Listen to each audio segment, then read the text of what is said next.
pretty much lost everything before. Everything out, I'd made a lot of money and then managed to screw it all up and lose everything. Are you able to tell me that story? I'm going to be honest, this podcast was great to record. Saj Hussain is a property serial entrepreneur. He's got a development business, an investment business, he's got a rent-to-rent business. He's got so many different businesses and he has such a wealth of knowledge. But on top of that, he's also a really down-to-earth guy. Both on and off camera, he was so insightful for me. I just loved spending time with him and asking questions about his journey. We also deep dive into the property strategy of HMOs, something that he is an absolute expert in. I know you're going to enjoy this one. This is From the Ground Up with Saj Hussain. Before we jump into it, I'd just quickly like to thank our sponsor of this podcast, Landlord. I reached out to Landlord and asked them to sponsor this episode because they are a brilliant, pioneering and experienced property business. They have an all-in-one platform that acts as a central hub for anything you may need when it comes to investing in property. For me, leveraging them for their brokering services, for mortgages and bridging loans has been such a great tool to have to get my hands on finances quickly and as simply as possible. I also love their deal analysis functionality, their deal analyzer that helps me to just simply plug the numbers into their calculator and it spits out things like how much capital I'm going to require, what the return on investment is going to be, along with a whole lot more data. The best part of the deal analyzer is that it's completely free to use. If you want to check them out and test their deal analyzer for yourself and see just how simple and easy it is to use, check the link in the description. You won't regret it. Now back to the podcast. Amazing. Saj, thank you so much for joining me on the show. You're most welcome. Thank you so much. So just for anyone watching who doesn't exactly know who you are and what you do, why don't you give people a bit of a snapshot into you and what it is that you do? Yeah, so I'm based in Birmingham. We've been in property for about 17 years now. I've always worked for myself. Prior to that, ran an IT business for about 14 years. And property was quite a challenge. It was really hard when I started. It became easier as time progressed, and we've been involved in many different strategies and lots of different things we still do now, from high-end HMOs, service accommodation, flipping properties, developments, new builds. So quite a range of things that we do. You do quite a lot of stuff. I've been watching a few of your videos and it seems like you kind of are able to talk about every single strategy because you do it. What talk me through all the businesses that you have then. Talk me through all the different property businesses. I know you've got education as well. What is it you offer and what is it you do? There's a few core, I mean, in terms of companies, we have a lot of different companies. We have a lot of SPVs, a lot of partners and stuff as well. But in terms of our businesses, the way we tend to think about them, we've got the income businesses from property, which are HMOs, high-end HMOs, and service accommodation. And then we have management businesses to that as well. So we have a letting agency. We've got the management agency that runs the service accommodation. So the service accommodation, we only run our own, where on the lettings, we manage other property as well as our own portfolio in that. So there's the income and the managing of those properties. Then there's the actual property stuff, where we're buying, selling, developing, renovating, that side of the business. And then the third side of the business is the training and mentoring side of the business. So I tend to put them into those three categories. Amazing. So you've got quite a few different properties yourself, haven't you? You've got like buy-to-lets, you flip quite a bit. One particular strategy that I'm personally quite interested in, and I will ask you about this later, is HMOs. But just before we jump into that, could you give me a bit of a snapshot into what it was like growing up for you? Where have you come from? What's the context that you grew up in? So I... in the 80s, I was at school, so I'm going to give my age away a little bit now, so the white hairs. And at that time, my father fell ill when I was a young boy. My mum was pretty much a full-time carer for him, looking after him. And so we didn't have very loving family, but not have very much. And I think by the time I was about 12, 13, I started to understand there's people around me that have nice things, do nice things, nice trainers, go on holidays, and I've never seen any of those things myself, never experienced them, and that's what got me thinking about, well, why can't we have those things? Well, we haven't got any money. Well, why haven't we got any money? And I think that set me along this path of understanding, actually, well, you can make money, you buy, sell stuff, you sell stuff, and that's really where it started. And by the time I'd left the university, I'd decided I really wanted to go straight into business. Didn't want to work for anybody. And from there, then property was a bit of a long journey, but sort of depend on how it goes. We may or may not get into that today. And so that's what it was. It was really a hunger at the beginning, a real strong hunger and drive. And to be honest, to some extent, that hasn't really gone away. I'm still very hungry, very driven. And there's still so much more I want to do. And yes, life is very complex. I feel very blessed for where we are. But I don't want to slow down and stop and do nothing and sit around on a beach. That's just not the way I'm wired. Yeah, you don't want to settle. No, my kids say that they're used to me now. I've got 4 kids, 3 of them are adults. They're very used to dad just being a grafter from day one. Yeah. So you got into property. Am I right in thinking your first property you bought around mid-30s? I was probably late 30s thereabouts. So I'd actually got into property after I'd pretty much lost everything before. Everything else, I'd made a lot of money and then managed to screw it all up and lose everything. Are you able to tell me that story? Say again? Are you able to tell me that story? Yeah. So when I left university, we got into selling computer equipment. And at that time, it was because I was always fascinated by computers, because I actually started making money selling computer games while I was still at school, and I built up a little bit of money there.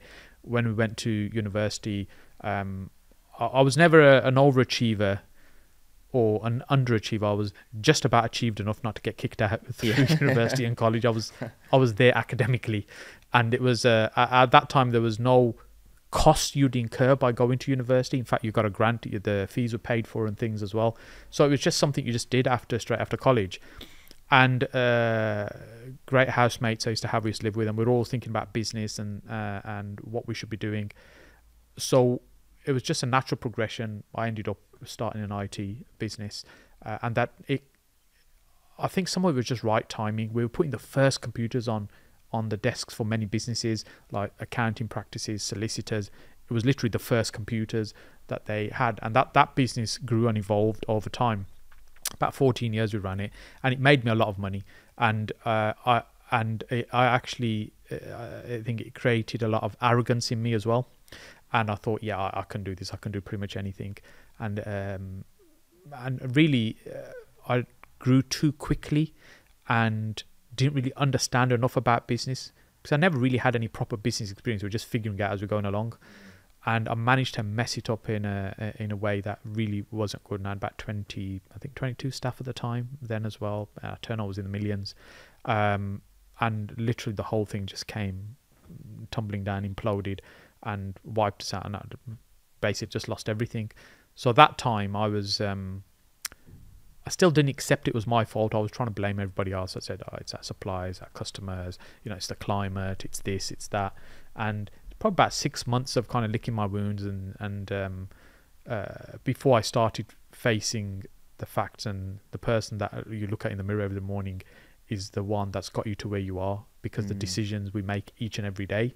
Yeah. And realizing actually, I have to accept it's my doing that I've ended up here. And you learn so much more on the way down than you do on the way up, and that started humbling me a little bit more. And I wanted to then, because by this time I was kind of mid-30s, late 30s, and I wanted to create something now that was going to live beyond me, because I'm thinking this is my second chance to do something. My youngest daughter now was just born around that time as well. A little bit after that, and I was thinking, I need to try and create something so my kids can benefit as well, even when I'm not here. And that's got me thinking about property. But really, when I did start getting involved in property, my understanding always was that you need a lot of money to get involved in property, and I definitely didn't have that. I literally didn't have 2 pennies to rub together, never mind buying property and putting a roof over somebody's head when I was struggling to keep a roof over my own head. Yeah. When that business went under, did you have a family at that point? Yeah, I got married quite young, so by the time I left university I was already married. Really? How old was that? I was 21. Me too. Yeah. Okay. Married at 21. How was that on the family? My wife's always been massively supportive, but it was not nice to put them through. I'm always trying to protect them and shield them the best I can, but it was very, very hard, because you go from not having anything to having a lot of nice things and very confident. And at that point, I was very materialistic. I think I'm very different now to how I was at that point. But I was driven by things, and things were badges. It's a case of nice car, houses, this, that, and the other. And to go from that to nothing. And my eldest daughter, she was in private school at the time, and we had to take her out from the school. Couldn't afford the fees then to maintain it. But things like, when she looked at me and said, "Daddy, why can't I be with my friends?" and stuff like this, that's just so hard. It just cuts you up that, I've created this situation. So as much as I tried to shield them as much as possible, it was not nice. But I think that's what drove me as well. Yeah, what was the biggest learning? Because obviously those types of things, in the moment, they sting really bad, to put it lightly. But you've got to have come out of that with so many lessons. What do you think was the most valuable lesson you came out of that with? They're just, Jack, there's so many lessons that were learnt from that, about having a solid infrastructure, growing once your base is solid, rather than, you think anything you touch will turn to gold, which is what, my belief was at the time, because one thing was working. Yeah, we can do that as well. Yeah, and that. And you're spreading yourself so thin. And although our turnover was in the millions, we had two segments of the business. One was service orientated, which was we're delivering networking, support, services, maintenance. And the other side of the business was supplying computer equipment. And the computer equipment is the one where the revenue was crazy, but the margins were tiny. So it's the learning was those big numbers are just vanity numbers. Yeah. And it doesn't take much for that small amount of profit. Absolutely. It's it looks fantastic on paper and stuff, and when you say it, but in reality that's not what a business is about. Having the right people, because I at that time employed people I knew. Yeah. Oh, Jack, what are you up to? I haven't seen you for a while. You're free. Oh, I was looking for somebody to come and help. Oh, when you can work with me. It was that kind of thing, rather than a proper process of what do we need? Who's the best person for that role? Yeah. How can we find and attract that person? I bet that made it even worse when it all went wrong. Yeah, because there were some friends and family there as well as employees that we'd recruited over time. So it was not nice, but there were just so many learnings. I could go on all day about the learnings. But one of the biggest learnings is what I touched on earlier on. Where we are because of the decisions we make each and every day. Things will happen to us, but it's, we can either wallow in that pity and say, this has happened to me and that's happened to me, and take that victim mentality, or we can decide how we respond to that. Now, at that moment in time, it may still not feel any easier, better, but you choose how you move from there. Yeah. So how did you move from there? I think we'd purchased one house by accident. I was living with my parents, and I think it was a sign from my dad that, son, it's about time you kind of get out. Yeah, so we'd bought this house, my wife and I, and by accident we'd bought it cheap. There was no strategy behind it, and we'd lived in it for a short while, and then we'd actually sold it and moved back to my parents, because we preferred to be with our parents then we'd moved out anyway. Rented it out for a short period of time, and within something like, I can't remember the exact numbers now, it's short, like 2 years or 3 years or something, it made something ridiculous. Now, again, I can't remember the exact numbers, but something like 60 grand or 80 grand in value increase. Wow. Because the market was rising that quickly. What year was this? This was probably 2004, 3. Okay, so it's on the way back up from the the market was growing quite quickly. I didn't really understand anything about property at the time. And my belief was you always need a lot of money to buy property, and I never really thought about it much. And within the Asian community, it's driven to you got to buy assets, you got to invest in assets. And I was always a bit of a rebel. No, I'm going to do my thing my way. I'm not interested. I've got business I'm running. I'm more interested in that. And we'd made a lot of money from that by accident. We'd actually sold it, took the money, and I'd put it in the business. All that had gone now anyway. But the learning was that actually we'd made a big lump of cash from that and did very little. And that was just by buying a property. So it got me curious and thinking about property. And I was always been a big fan of Sunday Times Rich List. Literally got every edition from 1989 when it was first published. And for me, I think that at that time, that was my, they were my inspiration, and that was my personal development reading, going Really? through the Sunday Times. And you see, so much money is either kept in property or is made from property. Yeah.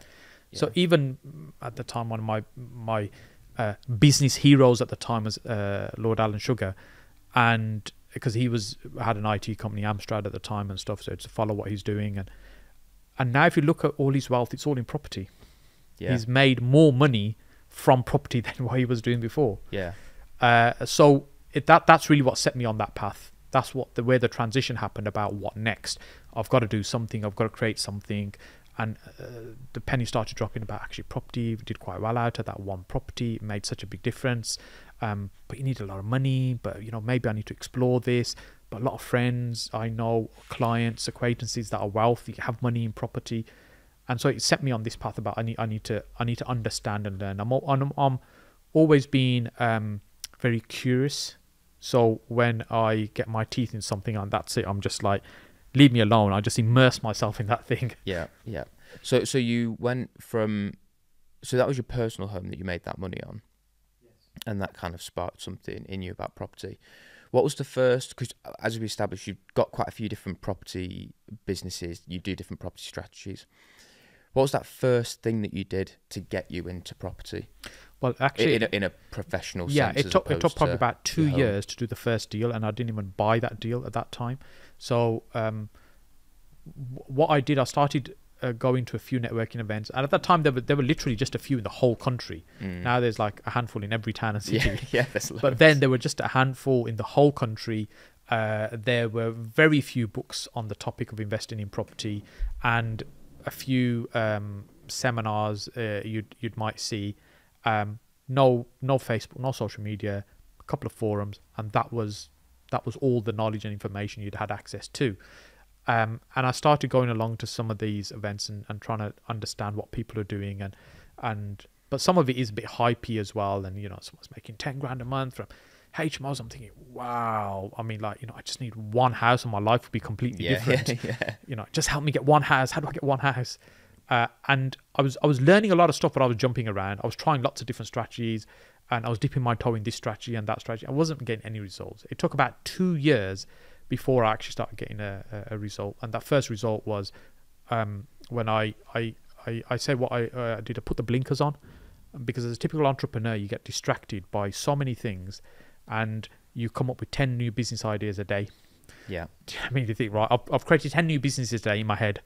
And as an entrepreneur, that's just a normal everyday thing we do.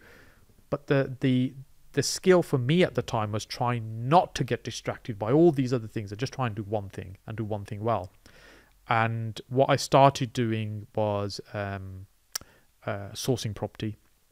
And the way that came about, because I understood this was probably about 2007, 8 now, that sort of time, that in the property world, you get a discount, you're locked in profit day one, and actually somebody would pay you for that.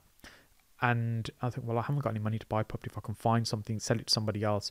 And that's really how it came about. So I'd go out, and because I'd always worked for myself, I was very personable, sitting down, and it's kind of like selling in a way. Although you're there to buy a property, you're selling yourself as to why they should sell it to you. And and so that just came natural.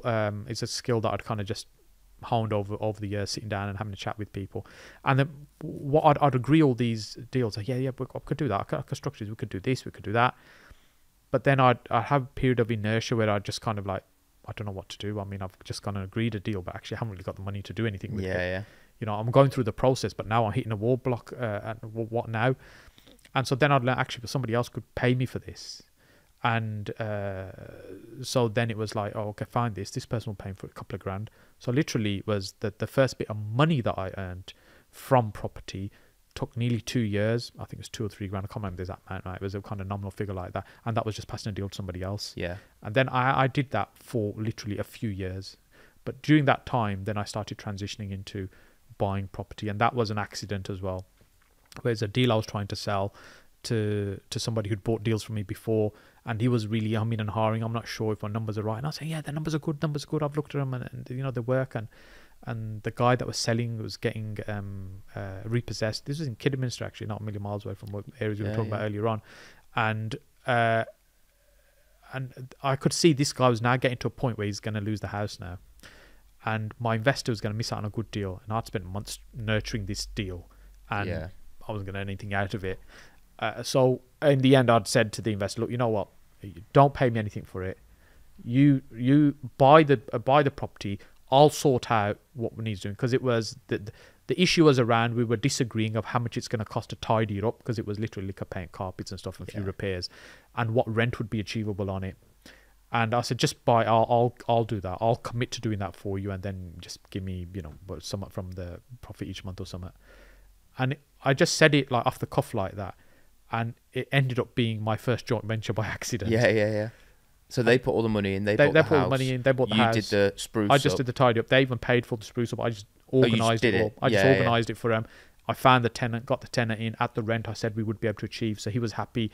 It was like 40, 50 quid a month or something. I can't remember what it was now. But, in terms of what was my share. Yeah. And I never thought anything of it.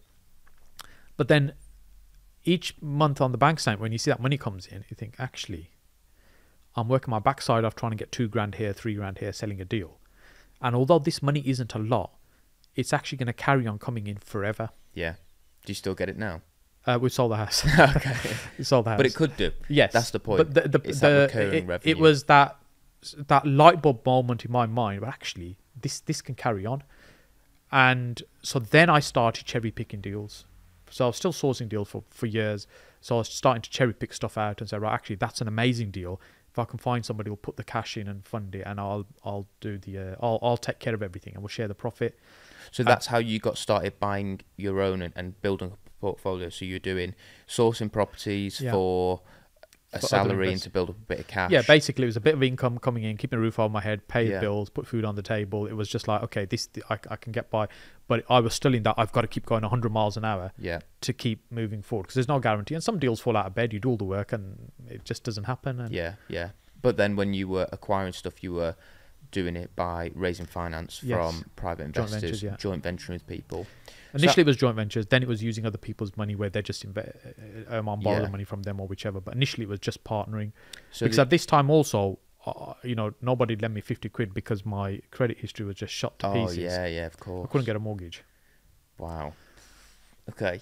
So you were using other people's money, you were joint venturing with people, they were buying the property, and you would just benefit from the rent. Yes. And the agreement was you wouldn't have like any kind of ownership over it. No, you wouldn't have any kind of... later on I started kind of tidying up some of these things retrospectively, but at the time it was just like, mates shook hands on it and that was it. Yeah. But then I started tidying up and starting to put some agreements into place. But there's still stuff we benefit from that my name's not anywhere on those properties. But that was the kind of first step for you to start building your own portfolio. Yeah. So now when sometimes I bump into someone and I say, why haven't you got started in property? And they tell me they want to do this, and there's real life excuses. And I think, the stuff that I've been through, you can't tell me anything that's not possible. So why is it? So you got into property. I know it's a money maker. But why are you in property? Because you've always been entrepreneurial. Clearly, you left university and you went into business. Then you've gone into property and other businesses. Why not just get a job and work for somebody else? What is it about running your own businesses that?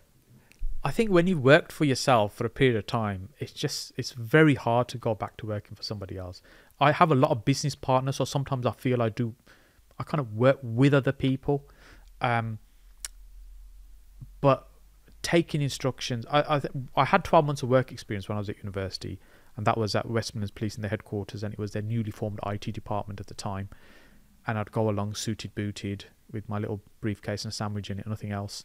and they were nice people, but everything was very monotonous. Yeah. And I was literally tearing my hair out because I'm kind of like bouncing around high energy most of the time and stuff. Yeah. And I just felt like this is sucking the life out of me. And it was a 12-month placement. I think we had to do a minimum of like 10 or something. As soon as my 10th month was up and I said, can I go now? Yeah. I was just out of there, and I thought, that's it. You know, it was almost like, it feels like I was kind of left and threw the suitcase, the briefcase in the bin and the tie, and that was it. I was free. That's how it felt. Yeah. It's like a massive weight off my shoulders, and that, I think that was the nail in the coffin of working for somebody else. A case of maybe it was a bad experience. Maybe it just wasn't going to be anyway. But I just found it very hard to be contained and structured. And I understand sometimes when I've got creative people working for me now and I'm trying to manage them, it's not easy. So I try and relate to giving them space and to do what they want to get the best out of them.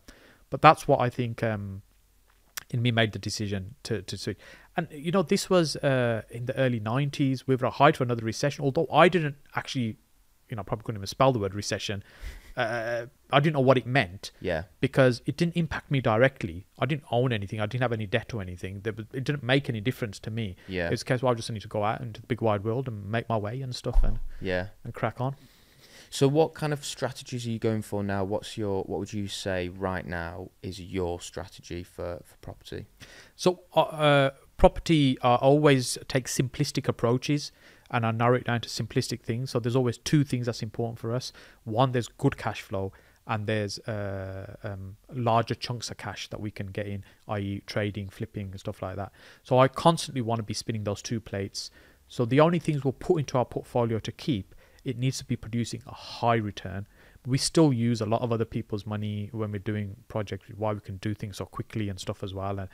And but we only want to keep something that produces a very high return.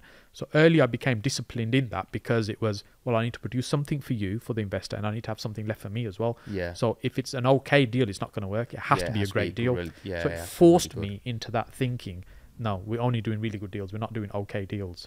Now we still look back and think, why on earth did I buy that, or why did I take that? So I was doing lease options for a while. I think did about 30 odd lease options. And when I look back at a lot of them, I'm thinking, why on earth did I take that property on? And the simple answer was, I did those deals because I could, rather than because I should have. Yeah. If someone's giving me the keys and it's going to cost nothing, that's fine. I'll have it. Hand me the keys. Yeah. I had a portfolio of properties presented to me very early on when I was getting started in property, and they were, I think it was about 15 houses in the northeast, and they were in the middle of nowhere, and the guy wanted to sell them. He was up for doing a lease option because he wanted way more than what they were worth. But I tried to do a bit of a structured joint venture with a couple of people who had a bit more experience than me. I hadn't done a lease option agreement before. And I just looked at him and was like, this just doesn't make sense. It makes sense how it works. I just can't see it making any money. I think from 15 houses, we were going to profit, I think it was about £500-600 a month. Right. You think that it doesn't take much to one tenant decides not to pay and all your profit's gone. Exactly. You could very quickly, and if you think 15 houses, think about the maintenance you'd have to do on them. It's just not worth it. And so the margins were just too small. So I think it's a really good point that you make. I think a lot of people jump into doing a deal because they just want to do a deal. And it's very difficult to resist something like that, especially when you're early. You think, 15 houses in one go, where do I sign? Let's do it, without really thinking through, because we're very optimistic about everything. We've got our rose tinted spectacles on and everything's just amazing, and an opportunity to jump into a deal like that, it's very hard, and you have to be very disciplined to resist stuff like that, because when you get into this environment, you do get stuff thrown at you left, right and centre. Yeah. So I want to drill down a little bit into one strategy that you, from what I've seen, you specialise in, you do quite a lot of it, which is HMOs. Yes. The HMOs are particularly good for cash flow, I'm guessing. When you're looking at a property and you're thinking, right, do we want a chunk of cash? I'm guessing you'd renovate it to the standard of a family home and if you wanted cash flow, you'd maybe turn it into a HMO. Yes. Is that kind of where you'd kind of differentiate the two? We go shopping for certain type of property. Yeah. So for example, at HMOs, there's only certain areas that we'd be interested in taking those property, particularly Birmingham now being Article 4. It's a little bit more another layer of fussiness, if you like, in terms of where we invest. So the HMOs, we're very particular about the type of property, the size. So I always want to get a minimum of 6 rooms, 6 good size rooms out of that building. So if the building doesn't quite lend itself to that, then it kind of rules out straight away. A lot of people do 4 bed HMOs. We manage quite a few within our agency, and I had some earlier rent-to-rents that were 4 beds, but we never really made much money on them. They were okay, but if you did a little bit more work, you'd make a fortune on that property and think, well, why are we doing 4? We should just focus on the 6. And the 6, and the reason the 6 works well as well, because at that point we didn't need planning permission. You just go and do them, and so 6 and 7 is our sweet spot. That's what we like. So when we're looking at a property, it's not can we turn this into a HMO? Is it in the location we would want to run a HMO? Is it the size and layout of property that would work for us, that lend itself to us for a conversion? And if it is, then we would consider it as a HMO. And if it isn't, then we basically think our default question is, how do we profit from this property? Well, we can just trade it on somebody, charge a few grand, which we don't do very often, or we add value to it and just sell it on for a profit, which is what we prefer to do. Well, let's just renovate it, and our renovation would be dependent on who the product's for. So always start backwards in who's going to end up living in this property, who's going to own it, and what do they want, and then just create that for them. A lot of people are in the industry really against selling, and I've never really understood why. Especially for me, I had to start from the ground up. So buying and selling property, flipping houses, built up the capital in a way that if you were going to do a buy refurb, loads of people come to me and they say, I've got 50k or something. What should I do with it? I'm thinking about doing a buy refurb refinance. And I always say to them, I wouldn't do it, because once you've done one, if you end up leaving 10, 20 grand in the deal, you're going to struggle to do another, and then you're just stuck. And so by creating a bigger pot of cash, it means you've got more options to do more stuff. So I'm glad you said that, because I also agree flips are a really good thing to do in tandem with. I think there's many reasons why people talk about not selling, and you hear many stories of people say, I had that house, I paid 100 grand for it like X years ago, and then I sold it a few years later. I wish I'd kept it, because today it's worth like 400. I'm thinking, hang on a minute, you took the money from that and then you invested it elsewhere to build this. So it doesn't make sense to say, if I'd kept that, because if you had, it would prevented you from doing the other things. And for me, the properties are just stock. We shouldn't get emotional about them. They're just stocks in any business, commodities that make you money. That's all they are.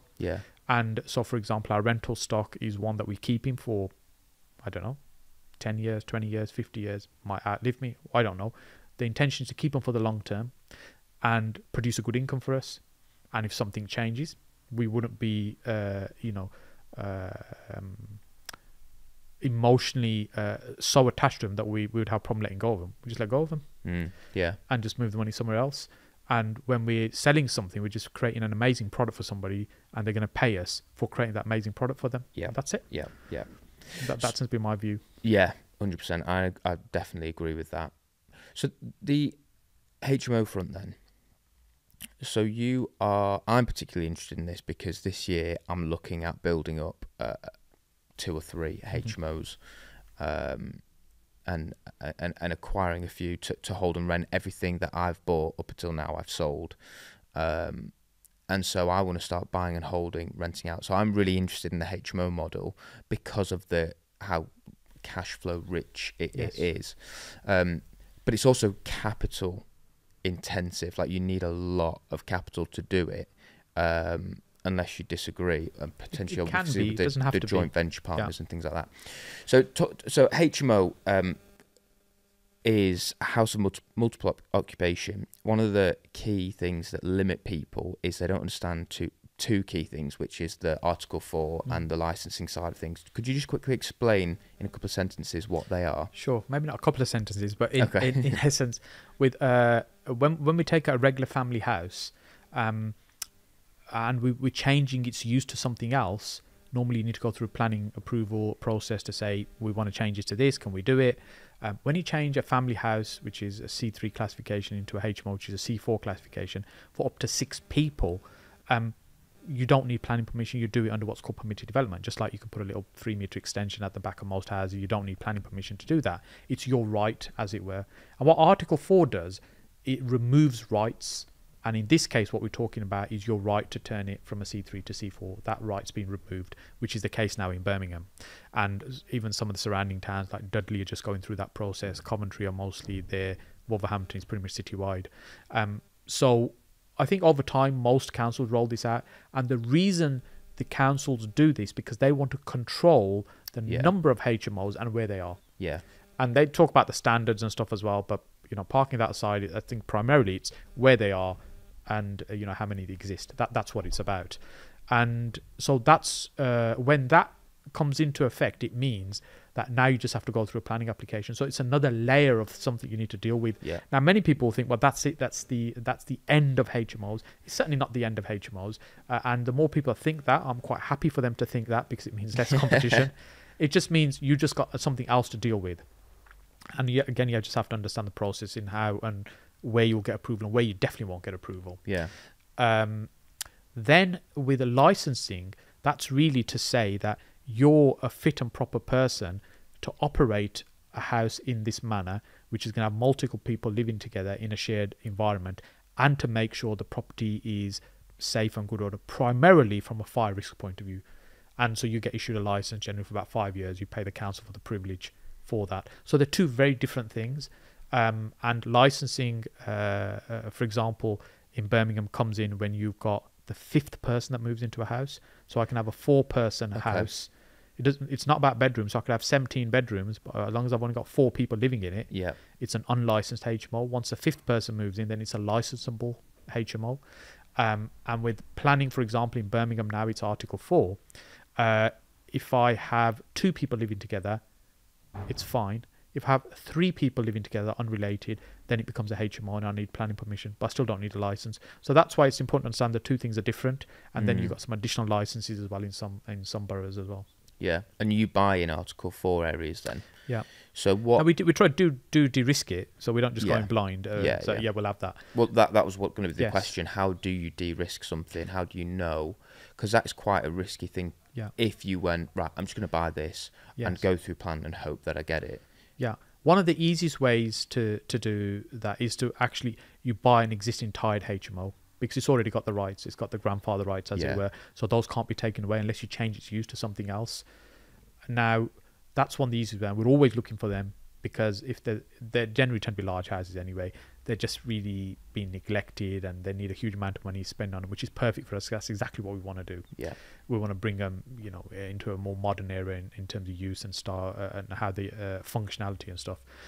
Then the other thing is we're looking for key areas in terms of where we want to invest, and then we're just looking at what's the criteria that council want for an application, and just look and see, okay, can we meet that criteria? So you read up on the council website, maybe speak to someone at the council. Yeah, I mean, sometimes the council are as helpful as they could be, and often they're under-resourced. They haven't got the people there to help. It's worth doing that, but it's not that difficult to find this information. It's in the public domain. The council website would definitely be the first place to start in terms of what the general rules and regulations are, but they can be quite confusing. We were just talking about planning and licensing and additional licensing, and so often these things aren't all clear in one page. They're all in different places, and you've got to try and work out. But in terms of de-risking it, what we would do is say, well, actually, there's still a risk that we could get this refused, because it's not a scientific process that you go through. So we would then ideally say we would purchase subject to us getting the relevant approval. And if we don't get the relevant approval, we're not buying, because that's the only reason we want it. Okay, so you go through planning prior to completion. Yes. Okay. Yeah. Or at least a pre-app, which is a pre-application advice, which gives you a degree of confidence that the plans are saying, yeah, we'd be okay with that. Yeah, yeah.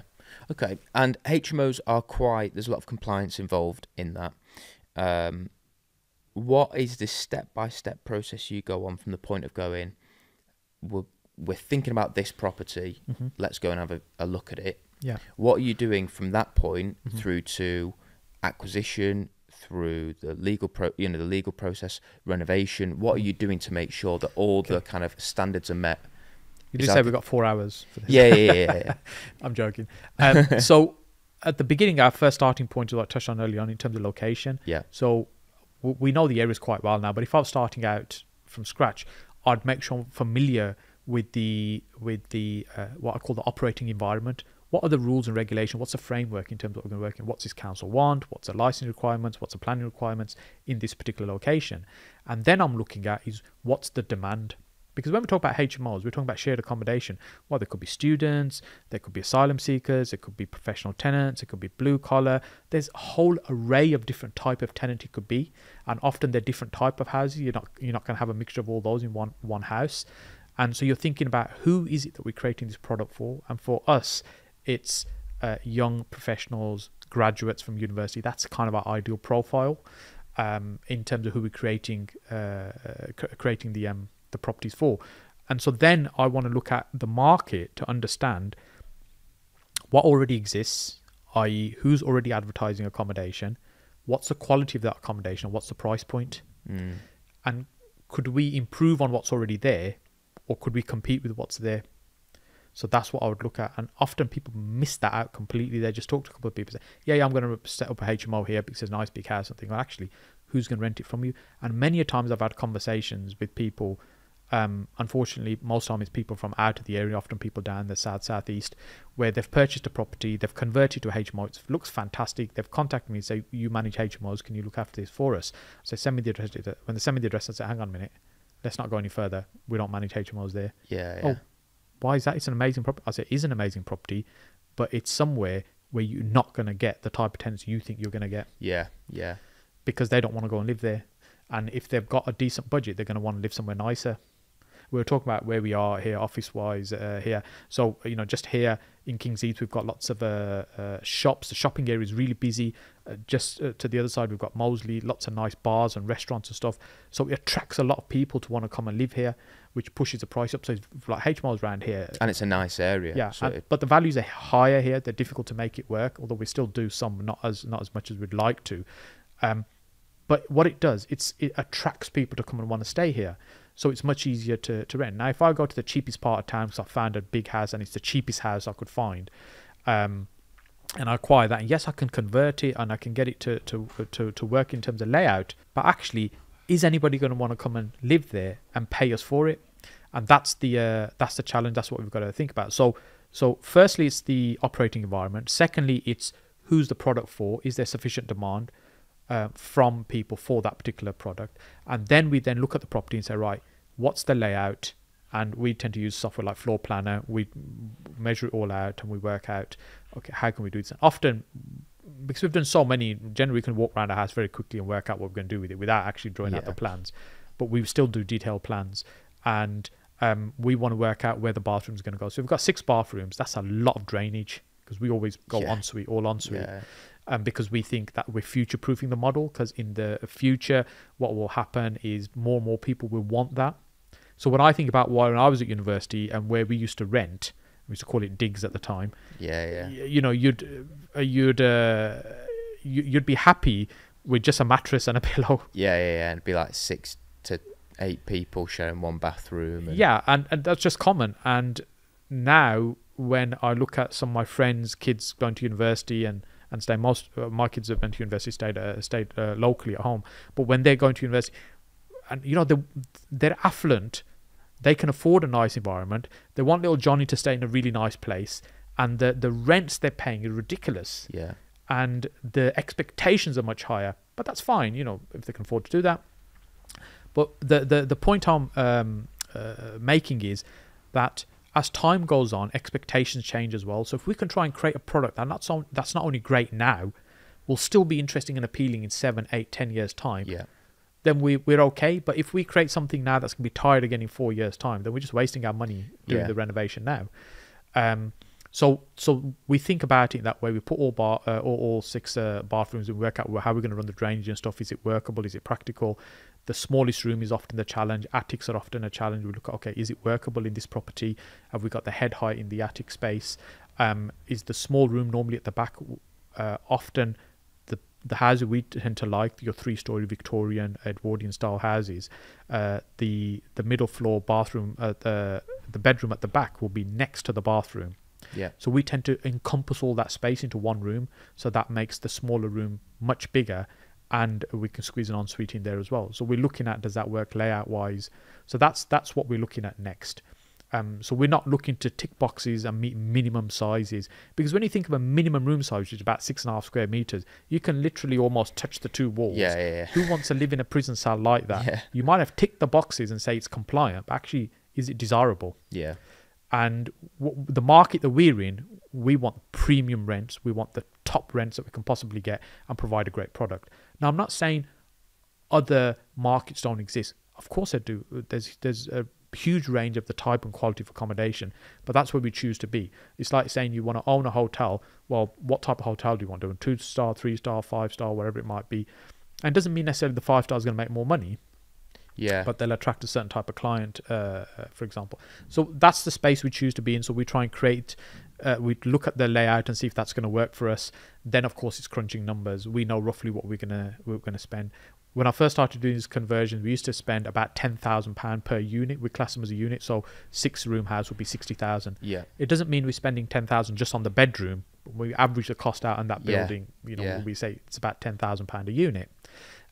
But then that doubled to like 20,000, and more recently we're closer to 3 times that now. So we're spending about 30,000 per unit as we're creating them. But what we're creating is like, it's very high spec accommodation, and for a number of reasons. One is, as I said, we want to future proof the product. We want it to still be desirable and attractive in years to come. What we're also doing is making sure we're commanding high rents. What that then helps us to do is increase the value of the asset overall quite significantly. And the way we tend to think about it, like for example, we'll buy something about say £250,000, and we'll spend maybe £170,000 converting it to 6 units. But the end value of that will probably be in the region of 500,000 to 600,000. Yeah. So we've more than doubled. Yeah. What the original purchase price was, and that tends to be one of the ways we look at it. When we look at the property, we say, well, if we're buying this for 250 or 300, is the end value going to be at least twice what we're paying for it now? Because we've got to spend a big chunk on it to get it to what we want. So the numbers is the next thing. What we're paying for it, what's it going to cost to convert, what the rents are we going to be able to command in this area. You've got to think about its location, from public transport, parking, the size of the rooms, the attractiveness of the rooms. All these things are going to affect the rent. So in a kind of nutshell, that's kind of things that we go through, the steps we go through. That's really helpful. So one of the things you mentioned was about commanding the highest value possible. I think that's one of my, as someone who wants to start building up my own portfolio, a lot of what we source is below market value. Someone can buy it and either rent it out, or they sell it for a profit, or they could convert it into HMO, but really we're talking about bricks and mortar value. You're talking about getting an investment or commercial valuation. How do you mitigate the risk of not getting that? Because there is a chance that a lender could turn around and say, actually, we're just going to base it off of the bricks and mortar valuation. How do you mitigate the risk of being down significantly as well when you're spending that amount of money? How do you avoid being significantly downvalued? So I've kind of just given a very quick high level overview of what we do. There's an immense amount of detail kind of underneath that, and one of the things, as you just touched on, is knowing that we'll get the end value. And it's easy to say, we're going to double the value from 250 to 500, but actually how do we know we're gonna get that? And one of the things I've become very disciplined in is making sure that we are covering all bases, because we've got other people's money. So we don't want to take a risk. We don't want to make mistakes on things. And so I'm always obsessive about that. And that's led us to be fairly cautious in our approach in terms of what we do. So to answer your question, if there was any uncertainty we wouldn't be able to do that, I would not want to do the deal. Yeah. And the way we get that certainty is understanding what is it that we're talking about. When we're talking about investment value from whose opinion? Well, from the lender's opinion, because we want to go and borrow the money from them. So what's their criteria and what is it they're going to look for? So we're kind of reverse engineering what is it that they want. And when you're in a non-Article 4 area, then what they want to see is that your property is very different from the £250,000 home next door. Yeah. If it's similar to the house next door, if what you've done, if it's a 4-bedroom house, you've got 3 rooms on the first floor and you've got 1 in the attic. You've got a 4-bedroom house, 2 reception rooms, or 3 reception rooms and a kitchen diner or something. And if what you've done is put beds in 6 of the rooms. Yeah, just put some fire doors on. Yeah, and says, hey, I've got my 6-bedroom HMO. Yeah. You have got a 6-bedroom HMO, but you're not going to get an investment value because there's no significant change to that building. The person next door could do exactly the same thing, so you haven't added any value to that. So that's where things like your ensuites are also Yes. really valuable, because as you put an ensuite into every room, Yes. you're significantly remodeling the property. 100%. So it is So if you've got a en suites in the different 2 product. reception room downstairs, well, that is not going to work as a family house. So you're modifying it to such an extent that actually it would be very expensive to reverse it back. Yeah. So you've changed it completely. So the house next door might look physically the same from the outside, but then it's very different on the inside. Yeah. So that then massively increases your chances of being able to get that valuation. The other thing is, if you're in an Article 4 area, then because you're changing planning classification, generally then it's easier to get that commercial valuation because you've changed its use. Now in a non-Article 4 area, it's still possible to do that by actually, rather than going from C3 to C4, which we were talking about earlier, from a family house to a HMO, you actually move into sui generis category, which is 7 people or more. okay. And so if you're in a non-Article 4 area and you have a 7-person HMO, then your chances of getting a commercial valuation, again, significantly increases. And then, of course, the other thing is we have conversation with the brokers, the lenders, the surveyors, to make sure we're all on the same page. Yeah. So you is that reverse engineering? Alfred Jade talks about it a lot because of his background, because he does a lot of HMO stuff, and I hear him talk about this a lot. Is that reverse engineering? So you'll look at down to like, who's going to be in here. We want young professionals that are going to look after the property. Right, okay. So those are the tenants. What type of product do they, what kind of house they want to live in? You want to get an investment or commercial valuation. Right, well, who's going to give us that? Start with the end in mind. It's the lender, and you just approach the lender and you'd ask them, what's your criteria for properties like that? Yeah, most lenders are not going to talk to you directly, and No. especially when we're talking about these Through through the broker can get the information. And because we're talking about very specialist things like this, you want to use specialist brokers who understand this. Yeah. The kind that do this every day, rather than the one that says, yeah, I know which lenders are. I think we can make an application and get that mortgage for you. Yeah. They might know a lender that does that product, but they don't know the product and they don't know the lender. You want a broker that's doing this day in, day out, understands where the challenges are, because property is all about resolving problems. You are going to get hit with problems every single day. It's your ability to be able to deal with those problems, come up with solutions that keeps pushing you forward. Okay, so for somebody wanting to get into building their own portfolio of HMOs like myself, what would you say the first step is? What's step number 1 to get going? Yeah. So before I answer that question, when we think about making money from property, so I used the one of our phrase earlier, how do I profit from this property? We think about there's 3 ways to do it. You're either creating cash flow, or you're going to cash out of the property, or you're creating equity. So let me break down what I mean. So cash flow is self-explanatory. We're going to create a high income from it each month. Cashing out is basically just going to develop it, sell it, and take a chunk of cash and walk away. That's the end of it. And equity is, we're not going to make any money really today, but in the long term, this property will build up a significant amount of equity for us that'll be valuable. But we can't tap into that money today.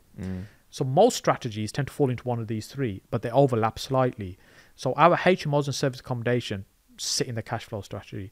And sometimes, and you referred to earlier on, and when someone wants to get started, might use like a BRR type strategy. They've got 50 grand, they're going to buy the property, renovate it, And people sometimes pursue BRR as a strategy to get them out of a job. And I said, how's that going to get you out of the job? Yeah. Because you're not going to be able to build a significant amount of income to replace it. So what you're actually doing with BRR is doing what's called an equity strategy, where in 10 years' time, you're going to be glad you bought that house. It'll probably worth significantly more. But that's not going to help you today. But so you need to decide what strategy is important for you today. And it might be like, for example, there's a number of, people who work with high earners, for example, like doctors. They're earning very good money today anyway. They don't really need any more cash flow. What they're trying to do is build a nest egg for the future. So this type of BRR strategy suits them. So what we try to do with the HMOs is do the BRR on steroids. Yeah. Okay. By actually doing the traditional BRR by adding value, Getting refinancing it. But what we're doing is making sure that we've got massive cash flow on it at the same time. Yeah. And so, these type of properties that have to be making us £1,000, £1,500 every house. Otherwise, it's just not worth the effort that we go through from start to finish. It could be like 9 months a year to get one of these up and running. So to come back to your question about how do you get started, I'd say first we need to think about what actually bit that's important. And for many people, it may be they're interested in the cash flow, but maybe you just start with a rent-to-rent of a 4-bed or an existing 6-bed HMO, just to go through that process, understand what's involved and running and operating it. Or if you've got an existing property in your portfolio, maybe repurposing that to possibly a 4-bed, you'll get more cash flow out of it to experience that. And then if you want to move into the next level of HMO, i.e. the 6-bed or the 7 where you've got the commercial values, if that's the intention, then I would start with what's the end goal and work backwards from there, just as I was explaining now, by identifying the location where it's going to work. Because in some cases, for example, like in London, if you've got a commercial valuation, you're actually worse off rather than the bricks and mortar valuation, because the values are so high. So you've got to look at the numbers to see the numbers were in the location you want to. And then it's all about finding the property that will lend itself to what you want to do. It's like social housing is a really big thing. In fact, in this building, I think there's 3 operators that in these offices in here that run those type of properties here locally. But with social housing, like supported living and these type of services, they're still HMOs that they're using, but actually it's very different. And even from a planning point of view, it's very different. So if you're looking to buy, we talked about earlier, buying, say, a HMO in Birmingham, but that HMO is being used for supported living, you actually can't use it for working tenants, because you still need to go through a planning process because it's exempt. Yes. It's classed as exempt accommodation, so it doesn't need planning and doesn't need licensing. But if you're using it for its traditional use, i.e. what we would do, then we would not be exempt. We need to go through planning and we need a license application. And I've seen number of times, unfortunately, where people have purchased those properties thinking they can run them in this way and got their fingers burnt because they're not understanding what they're buying. So they're getting into social housing, not actually getting not turning it into a C4. It's not actually operating as a HMO, and therefore when they're buying a house that's used for social housing as a HMO, thinking they'll be able to just change the tenant profile and crack on.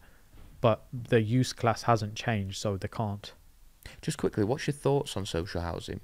Personally, I'm not a big fan. I know, just like with everything in property, there's so many different ways you can make money. And I like to do one thing, do it really well, build a team and systems and processes around that, and then build it like our service accommodation business. There's 2 people literally run the business, and we'll do about £2 million this year. Wow. In that as a revenue. But it's very, very heavy on systems in terms of how it's built. So I like to try and go deep and get one thing working well and then look at something else. And that's how my property career has evolved. Although we look at it now, we do so many things. It didn't start off doing so many things. It was did this one thing, do it well. Now transition to do that well, then move on to the next thing. Yeah. So social housing, we did dip our toe a little bit into it. I've never really been a big fan. I just think it's hard work. And unfortunately, in Birmingham, there's a lot of abuse of the system as well in terms of how the funding works and stuff. And I didn't want to get involved in all of that. So, it's not something I do. But it is definitely the buzzword of the day. Yes, it is. It is. A lot of people do shout about it and say it's the ultra passive. It's the commercial rental income of residential property. It's like the guaranteed rent, that kind of thing. When you say, just out of interest, when you say it's too hard work, what's too hard work about it? So when we think about our tenants, we have what we like to think is nice tenants in nice homes. Generally don't bother you. You provide them a good service in terms of what we're doing. When we're doing, say, for example, supportive living, then the business gets split into two. You're providing accommodation, and then you're providing some support and care for that person as well. So if you're in the business of just providing accommodation, then what you're going to get in terms of rent is actually not going to be that different from the market, because the operator, if not less, a lot of housing associations will give because you LHA the LHA rates are quite low. Yeah.